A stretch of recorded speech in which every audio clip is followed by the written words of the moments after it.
This is the Big O Show. This is the Big O Show. Let's get the there we go. Hey, there we go. Hi, how you doing, my brother? What's up, man? Is Chris Greer talking right now? Are we counter programming to Chris Greer? Yeah, kind of, but it's pre-draft press conferences. Enough said. I mean, there's some questions people are going to ask him about that I'm sure he's going to have to answer. That'll be interesting. We'll keep monitoring it. But it won't be about the draft. It'll be everything else.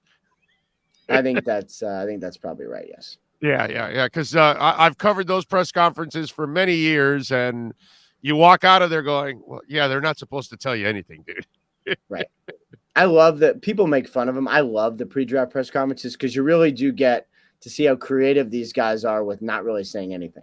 Exactly.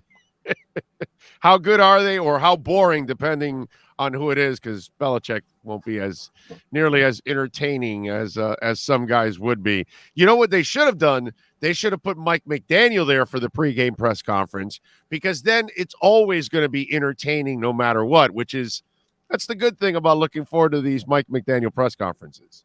Yeah, and it's going to be interesting to see what happens after a loss. He's one of those guys where, you get to know these guys a little bit, and they're coming up and they're young, and I always wondered about him, like, would he change, or is he just going to be this, pretty good dude who's brilliant mind but pretty relaxed and kind of funny?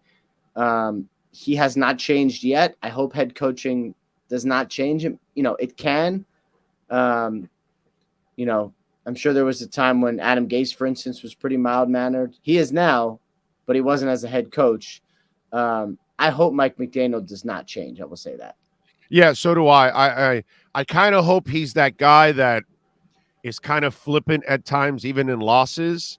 And you're like, does he care, or what is it with? And he's like the guy that, dude, I'm not going to lose my shit whether I win or I lose. I'll be the same kind of guy. Yeah. If he's that guy, that'll be fun, because at least he's the same guy, but he's the same guy no matter what, and you can kind of get used to something like that. You know what I'm saying? What you can never get used to is the high or low coach, the guy that loses his mind while they're winning and also is going over the top when they're losing. You know what I mean?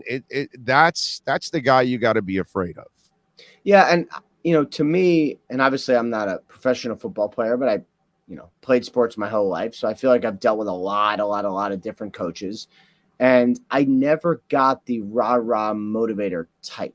Like, motivation doesn't really work. I mean, it works coming out of the locker room for like a second, but it really doesn't work, right? It's really just the smart guy who can put you in position to succeed, who can teach you how to do it, who can be understanding and compassionate when you don't do it. It's like nobody wants the guy who yells at you when you let the ball go between your legs. Like, obviously you didn't mean to let the ball go between your legs. Like, that's the point. You're not trying to do that.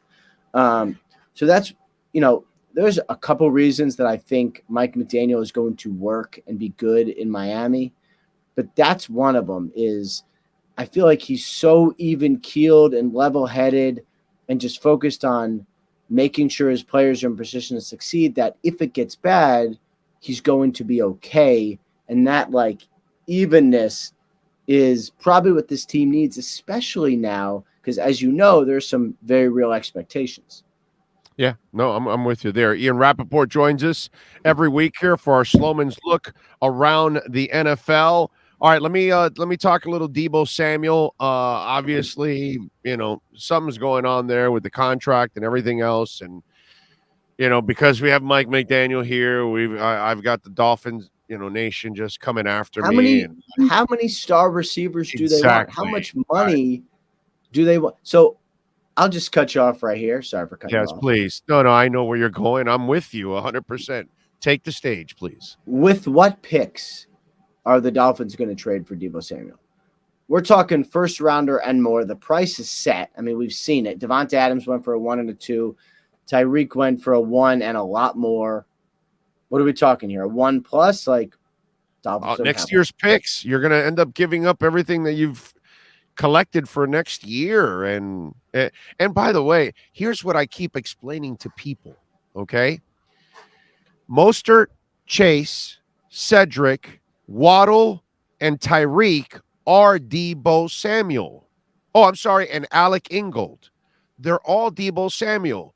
Mike McDaniel's going to attack teams with Debo Samuel, but it's 6 dudes that are going to do the things that Debo Samuel does. And that's how he's going to attack you. And then here's the flip side. Let me go to an extreme here also, Ian, that I don't think people ever think about. Who the F plays like this and lasts forever in this league? That contract that Debo Samuel wants is also very dangerous because receivers are not known to be running into people constantly and seeking out contact. That's not also a healthy contract. You got to be careful when you give a contract to a guy like this because this is new territory, and to survive physically playing that game, dude, that's tough. Tough. Yeah, I mean that's a great point, and I think usage is an issue for Debo Samuel, right? Like, I mean, he's young and he is great. I mean, he is a great player, one of the most dynamic players in the NFL. But and he's been certainly healthy enough.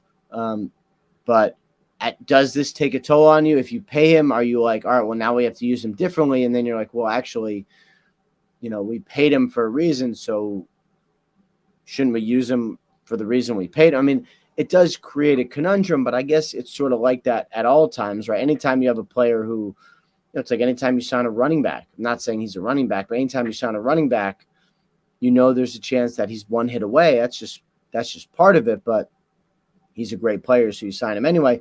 It is an interesting even that, by the way, even that we don't bell cow anymore. Outside of Derrick Henry, we don't even bell cow running backs anymore to not put them at that risk.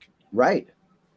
And I think, the world is changing, but Debo Samuel is a receiver and he is dynamic. So, I don't sense that he's going anywhere anytime soon, but things can change in the NFL, so we shall see.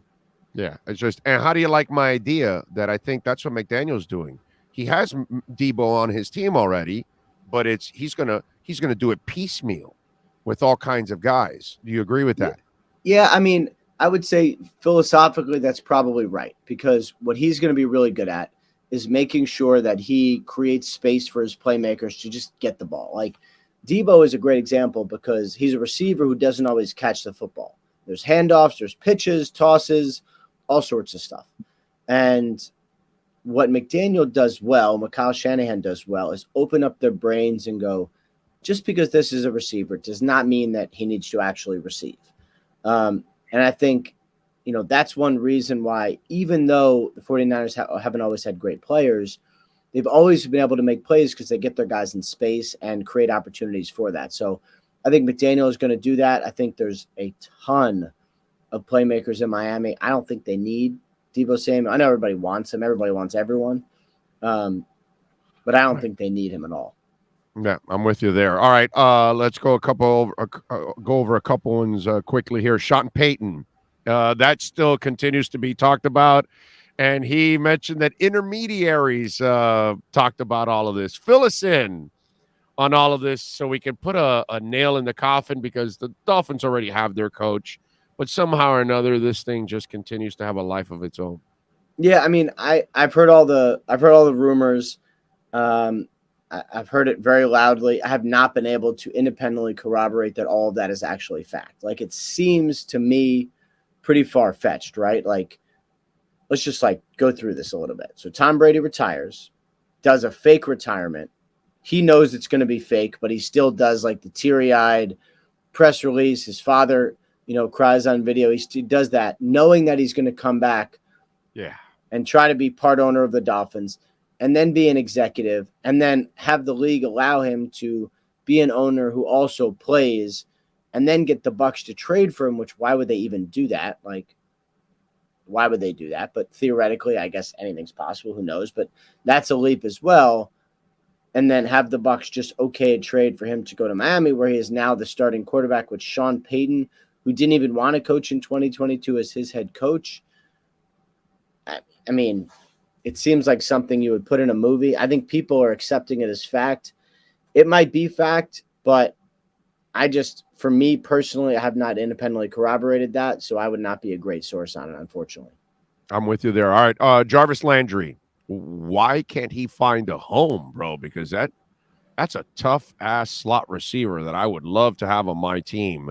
Is he asking for too much money? What's going on? Yeah, I mean, when you get to this point, it's always about, how much the player wants versus the team being like, yeah, maybe we'll wait for the draft, or maybe we could just sign a guy now. Like it's always a little bit of a push-pull as far as the timing goes. Like if you're a team, you look at it two ways. You could say, all right, we need a slot receiver. We could lock up this guy, fill a hole, we're good. Or you could say, you know what? Instead of paying him $9 million, maybe we pay a first-round receiver a lot less. So we'll see what ends up happening. I know the Browns have some interest as well. And we'll kind of, today will be very telling because, sometimes when a player makes a visit, that's the day he ends up making a decision, whether or not, whether or not he goes where he's actually visiting, we shall see about that. Yeah, it's sometimes he's had a little bit of an inflated opinion of himself, thinking that he's a little bit more than a slot. Yeah, so I don't know. Maybe that's why he's a little bit out there. All right, Kyler Murray, I obviously did not report.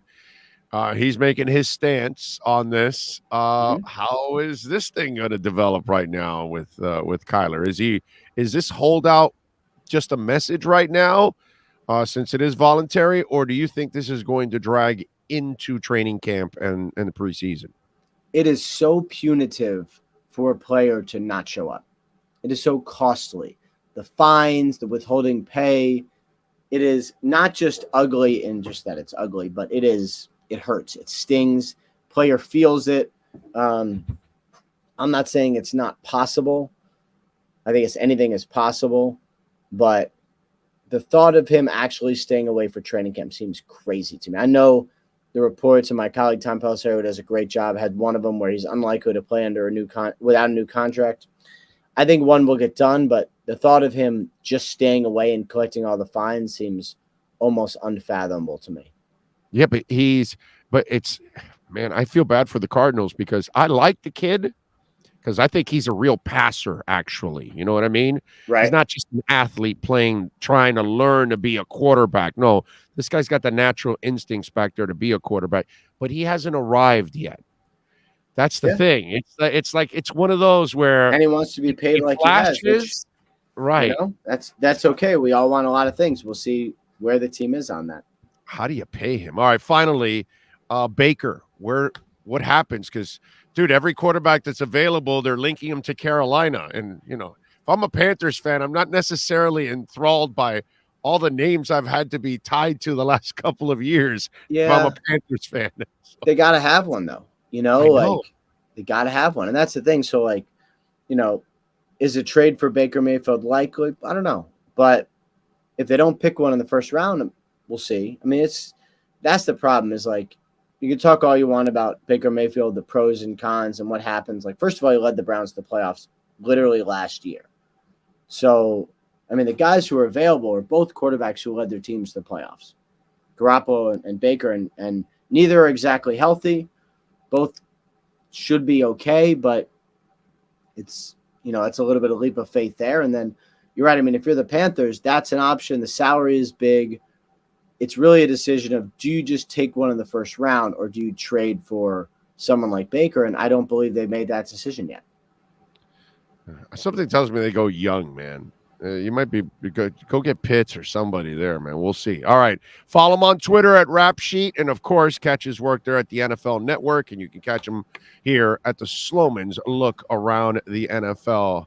Ian, as always, my man, thank you. We will catch up next week, my friend. Appreciate you. All right. Look forward to it, man. Take care. You got it. There you go. Ian Rapoport coming through for us, as always, every Wednesday at 10:10 Eastern. You can catch Ian Rapoport here giving us insight on everything going on in the NFL.